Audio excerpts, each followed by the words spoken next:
All right, I'm going to hand it over to Abby again. And as I said, now we're going to transition on to where do we go next? What can we do? And some of this will be expanding on or touching on some things you've already heard. Some of it will be definitely expanding. This is where we get to some of the stuff some of it is relatively less challenging compared to other things. Some of them are really challenging. Some of them are hard, emotionally and politically and all the other things. So I'm going to let Abby deliver that message. Great, excellent. I get the fun job. No, this is a hard conversation, but, when we started this, there was a certain way when the Sustainable Groundwater Management Act came out that people thought about demand management and went forward, us included. And you all probably have your own ways for how you think about demand management, what it is. And as we've gotten into this more, we've realized there's actually a much bigger bucket there. When I showed those two main mechanisms, right, reduce pumping or increase recharge, that reduced pumping can actually be done in a variety of different forms. And that's part of what we're trying to do here is to expand what the conversation is. So I'm going to present different options. As Dave mentioned, some are very uncomfortable, but we don't want to be making judgment calls at this point about what's appropriate or not, or what we're moving forward with. So don't take this as we're going to do each of these. Take it as trying to think about what could come in that bucket, and then what would be appropriate. What would you all want as a community? What would be appropriate in one place versus another place, or how would it be appropriate? And those are the conversations that we're not going to have today, but that we will have through the Groundwater Sustainability Agency going forward. So just to reorient you, we need groundwater savings. We have existing actions. We have reservoirs. We have CSIP, things that have been done already.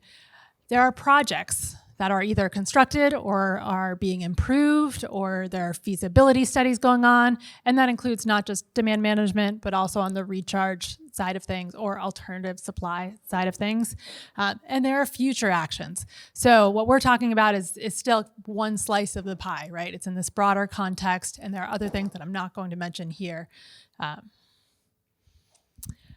And so what we're really doing is taking that existing system and really honing in, or what we'd like you to hone in on, is yes, general groundwater savings, but also the aspect that matters a lot to the reliability and resilience of your own water supply, which is the uncertainty and unavoidable challenges. So as we've seen the fluctuations, floods, droughts, we've seen these uncertainties that makes water management really tricky, right?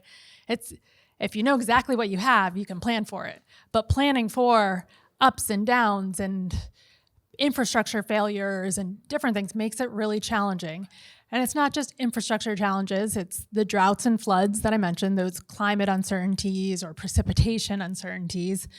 It's also growth. It's changes in water use, changes in places of water use or types of demand, and water use, the aspects of it that you care about. Do you care about reliability? Do you care about quantity? Do you care about quality?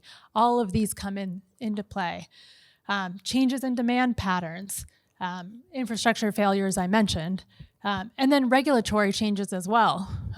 The pre-Sigma world, the post-Sigma world, change the benchmarks about what we were thinking. And we don't know what the future will hold as far as what the state or national government might come down with as well. So those are also uncertainties that we need to adapt to. So how do we deal with that uncertainty and those unavoidable challenges? How do we plan for that uncertainty? And generally what we want to come back to is eventually, what actions do you want to take as a community? Yeah, anybody can wave at me if I'm too quiet. Feel free. What is appropriate for you, and what actions do you want to take as a community to plan for that uncertainty? And this is one set of actions, right? One set of options. So generally, we tried to distill this down and distill down the various options or the various management actions that I'll be talking about in a couple of different ways to help you think about them and not just leave your brain a scramble when you leave here. We broke them down in terms of whether they are temporary or permanent. So permanent things you put in place, they are there forever in the future. You get a low flush toilet, you will have that toilet for the toilet's life, right? So it'll be using less water than the toilet there previously. Or temporary actions. Are there actions that can reduce the amount of water use just during droughts or just during those pinch periods that you can set up and plan for, but then really only just turn on when you need them? Reliance of benefits. So some actions you take, and we'll see this in the exercise later, and you get those benefits year after year. The toilet example or shower head example would be a good one of those. Other ones, they can have variable benefits. That can either be you ratchet it up or turn it on when you need it, or if there's a relationship to precipitation or other factors as well. They might have greater benefits sometimes or fewer benefits at another point. Somebody had a question, I think this is the place to sneak it in, about how we know that demand management in a specific area will have certain benefits. There can be uncertainty depending on what you're implementing. Depending on what we're doing, there are a couple different ways to tackle this. In the planning phase, we estimate what those benefits are. So on the urban side, as some of the water companies are trying to incentivize conservation, they can look at past programs elsewhere. What was the adoption rate? How many people or individual households typically adopt a certain action? And what are the water savings from each time somebody puts in a new toilet, a low flush toilet or something, to estimate the benefits? When it comes to not just the water demand, but what is the impact on the groundwater conditions, the groundwater levels, the storage, the seawater intrusion, those aspects. We have groundwater models that we use to estimate that primarily. And so there's a groundwater model is basically a 3D model with lots of teeny tiny squares, and each teeny tiny square computes water coming in from all the sides and water going out of all the other sides, and they're all connected and run together. And so we can say, okay, well, we're going to implement this action in this area of the world. It means these wells are going to use 20% less or draw 3,000 acre feet less water, certain quantity less. We can put that in there, run the model, and it will show what the effect of that is. There is some uncertainty in that, but we can compare without and with, and so you kind of mute a lot of that noise, or you get rid of a lot of that noise, so that if another aspect of the model wasn't perfect, but you have it in both with and without, then it's not causing the difference, right? What is just the difference? How do you isolate that difference? So that's a way that we estimate what benefits are. A little bit of a tangent just to answer that question. But as far as just breaking down the actions, we broke them into that reliance of benefits, whether you get the benefit ongoing in the future or whether it's pretty variable. Also broke it down in terms of, do these programs tend to be voluntary or obligatory? Obligatory being required in some sense. Some of them only really work when they're obligatory.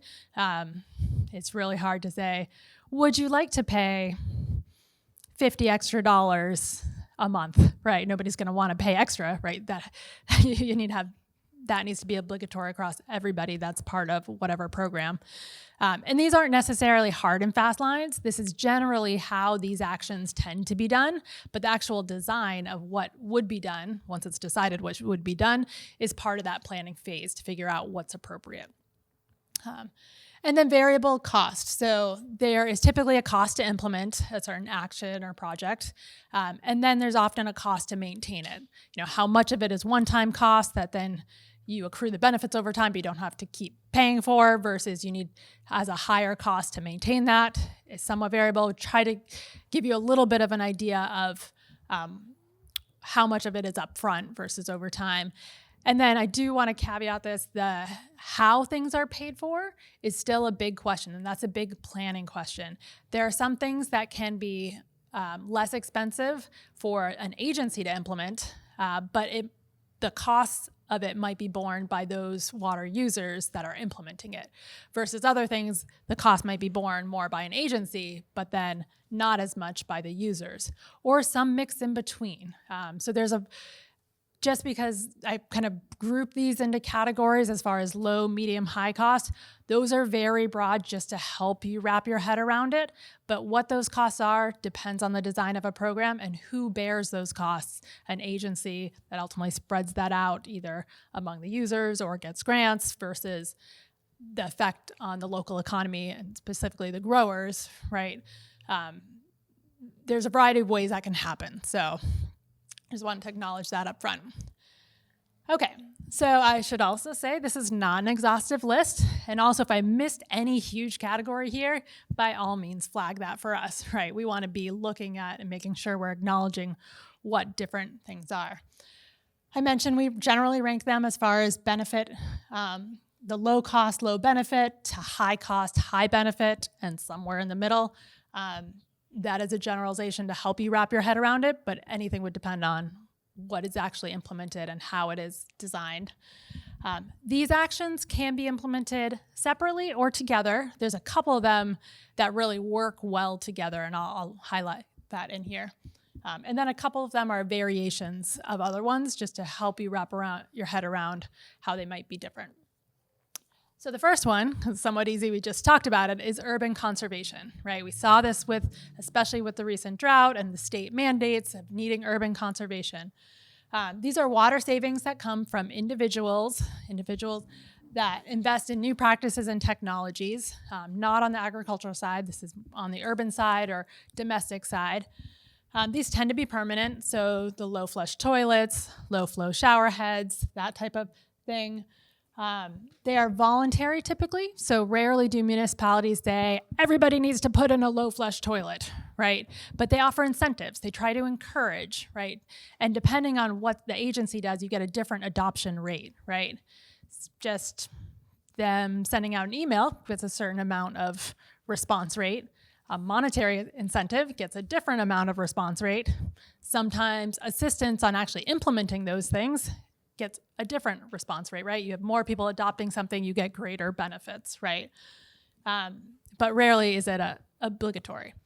These tend to be fairly low cost, at least for water agencies and in the grand scheme of things, but you get recurring benefits. So most of these, you implement a new technology, you have then a more efficient technology that will forever use less water. Your dishwasher, for example, will use less water every time you use it than one that uses more gallons per each wash.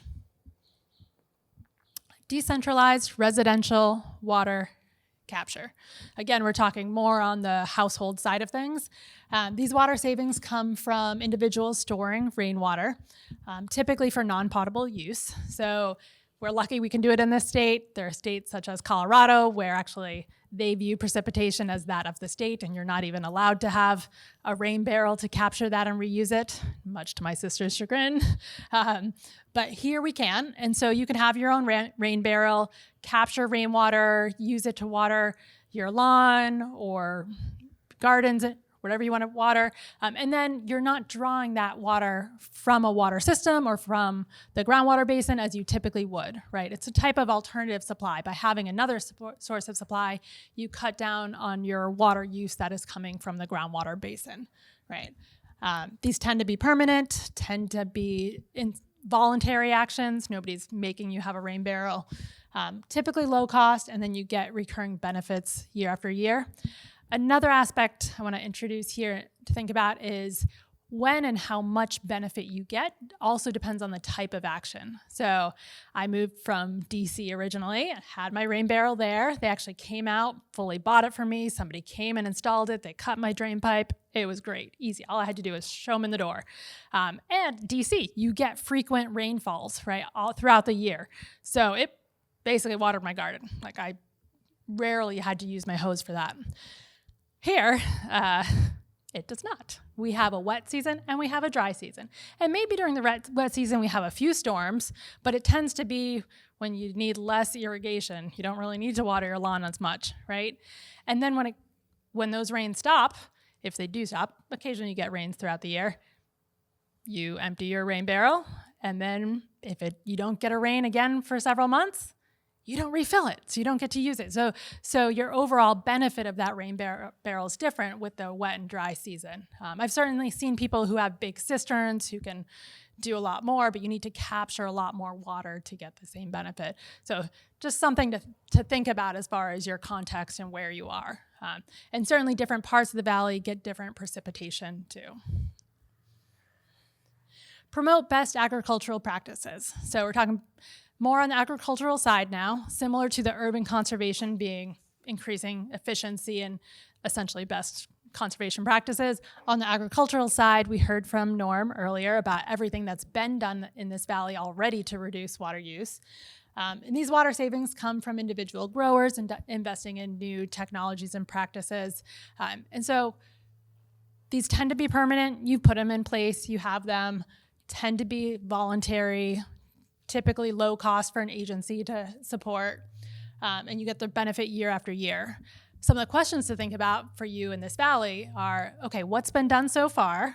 What Norm talked about. What hasn't been done so far?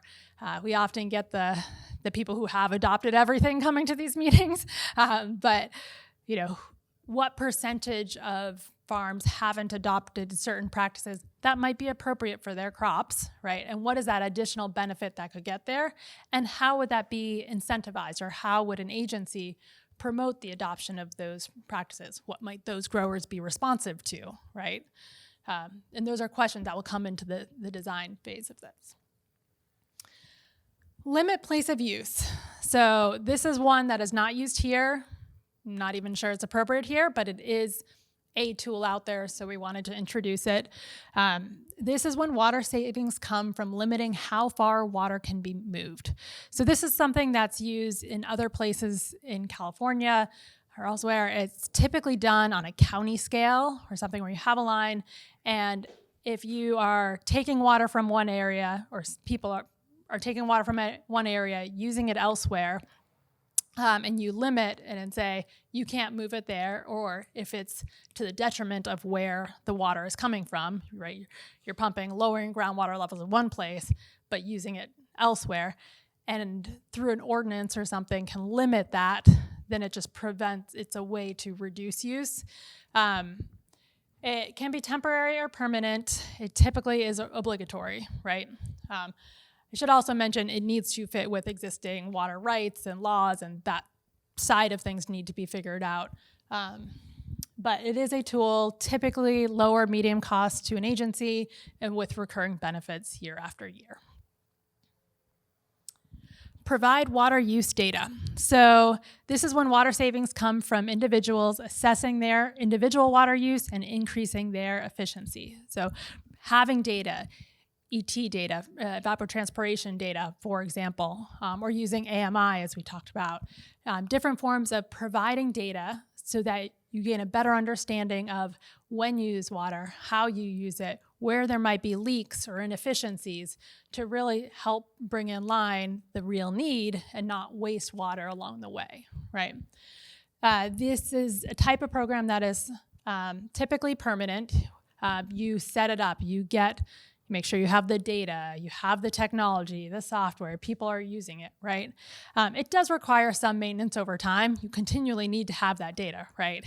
You're not just gonna give a grower data and it's magically gonna change what they do, right? It's a tool to use over time. They tend to be voluntary, right? We're not gonna force anybody to use data, right? That's each individual or individual grower's decision about what to do. But it could be something that an agency provides the data and the platform for others to use, right? It gives that option to folks. Tends to be medium cost to implement in general, with medium benefits, and then likely recurring benefits year after year. So a tool really helping people understand that water picture, their own water budgets essentially, and connect that to the bigger picture. Fallowings, not a word people like to hear, but as I mentioned, we're opening as to what are options. Most of you are probably familiar, so look around the room, but for those of you that aren't familiar with fallowing, it is when agricultural land is idled. You're not growing a crop, that you are actively irrigating on it. So then groundwater that typically would be pumped for that property is not being pumped. You do need to care for the land. It does require some sort of management. You can't just fully stop everything that happens on the land. So there may need to be some pumping, but it would be less than what would typically occur for an irrigated crop. Now for this, we put it in medium cost actions. That's a big bucket, and this is one where really who bears the cost of it and how much the cost, there's a big, big spectrum here, and it really depends on the design of a program. So this is one where there's a couple sub-options to think about, and probably actually more than I've thought about here. One is to delay crop replacement. So if you have a crop that grows for a few years, such as grapes, for example, and then you're going to turn over the crop, it would be extending that period or having some fallowing between crop cycles, right? So before the crops are replaced, having a little time that there's not irrigation on that land. It can be a temporary or permanent policy. It's typically a policy that's done, typically voluntary or incentivized through something, and I'll get through to one of those options. Typically is low cost to the public, medium cost to the individual growers. That's a big question mark of who pays how much, who bears the costs. But it's not fully stopping what's occurring on land. It's just extending the period between crops. So, and as far as the benefits, variable and likely low, but benefit every time that it's done, essentially. So another option that might be more appropriate to some of the vegetable crops would be rotational fallowing. So this is where the water savings come from resting certain fields, not growing on certain fields, on a rotating basis. So if you have multiple crop cycles throughout the year, you might take one of your fields and not grow on it while you're growing on other fields, and then rotate that so you're resting a different field at a different time and cycling that through. And how many are fallowed or rested at a period of time is part of the overall program. It tends to be a permanent program. It doesn't have to be. It often is obligatory. Also doesn't have to be. It can be incentivized through the next thing I'll talk about as well. So there are ways to do this where it is voluntary to participate in and then get a financial benefit for doing. Typically it's low cost to the public, medium cost to the growers. Again, depends on how it's designed, with a reoccurring benefit every year, assuming it's an ongoing program. So the fallow bank. So this is one of the ways to share the burden or share the cost of fallowing options, because typically whatever grower is doing the fallowing is bearing those costs, right? But if we are collectively trying to manage a groundwater basin, the benefit is for everybody. And so this is a financial program where the water savings come from resting different fields from any of those previous options. And then all the growers or all the people in the subbasin or whoever, a larger group, contributes financially to a bank, to some fund, and then that helps those who are actually implementing the program so that the costs aren't solely borne by those who are implementing the program. So having some sort of cost sharing or burden sharing is some way to move forward in a collective way, understanding that in the end of the day, you have to actually pick fields, or it actually has to occur somewhere, right? But the groundwater benefit is for everyone. This tends to be temporary or permanent. Voluntary fallowing, typically. Usually this is paired with a program. It's not making anybody fallow, but it's if individual growers will do it, so the incentive has to be big enough that people will want to participate in it and implement it. Typically medium cost to the public and individual growers, and then variable benefit year to year. But again, all that's there's a variety of different options on how to implement this. Now, the extreme version of fallowing is to fully not use that land in the future. This is land repurposing or land retirement of agricultural land. So plot of land that was irrigated previously, fully changing it to a different use. There are efforts underway with what's called the multi-benefit land repurposing program. It's looking at, okay, what are a variety of different benefits? Where is it appropriate to do this? Could you give a nice path to these retirees and have a public use? Are there pieces of land that actually aren't very productive to use that could be used for environmental benefits, for riparian habitat or stream recharge, that you can get some of those other benefits with the land, and then reduce the amount that's irrigated on it? This is permanent, so once you repurpose the land, it's used for something else. Voluntary, it is typically a high cost. It involves purchasing that land. You need a willing landowner. You're purchasing the land. Land is typically not cheap. But you get that benefit forever in the future. And so collectively, if it makes sense, that instead of rotational fallowing or some other option that just you take some out of production. This is a way to put it to another use and compensate that landowner. Tiered extraction fees. I think I have 2 more. So these are water savings that come from the economic incentive to reduce water use.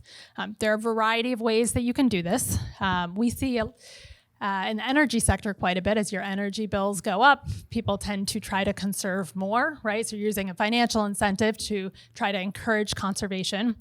This can be permanent or temporary. It's pretty difficult to do on a temporary basis, but it can be done. It must be obligatory. So nobody is going to want to have to pay more if their neighbors don't have to. So you have to set up a system that is viewed as that it is for everybody. It typically involves a decent cost to be able to manage the program, but I'd say a good chunk of the costs are upfront, really figuring out what's fair, figuring out how much, what are those rates, what works, and how to put it in place, how to monitor it, right? You've got to set that up, but then it can be carried into the future, and you do get recurring benefits over time. And so this is something that you can couple with the scary word of allocations of like, you have so much, or everybody gets a base amount, right? Everybody needs some water for something, so everybody gets a certain amount. But then if people go above that, they start to pay at a higher rate, right? Or it could be something that there is no overall cap. It's just trying to use that financial incentive to encourage conservation. So tiered pricing, often used in energy, the first 10 whatever units you want to call it, I don't know what the right numbers are, the first 10 that you use, great, you get it for a cheap cost per acre, foot, or whatnot. But as you use more than that, the next set that you use, the next 10 acre feet you use, would be at a higher cost per acre foot, and it goes up from there. It's trying to encourage greater conservation, right? And have an equity component to that as well, right?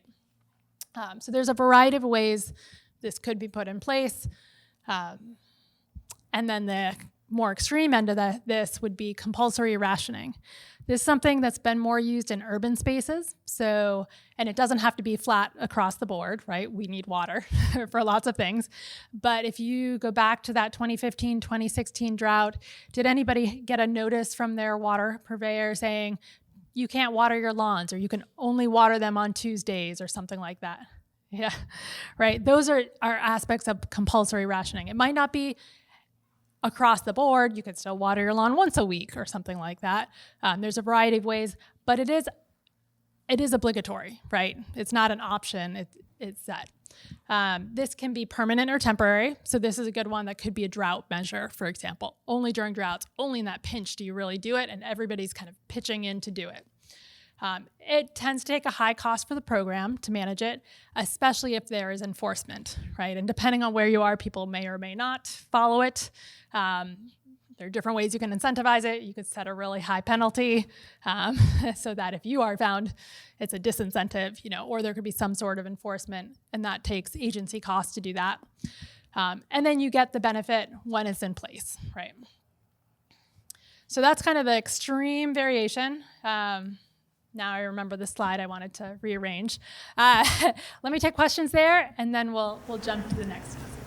Okay, so let's open up the floor. Questions from folks? Okay. Yes, sir. Go ahead. Just how did you kind of define high, medium, and low costs? Because it seems like that's pretty hard to nail down.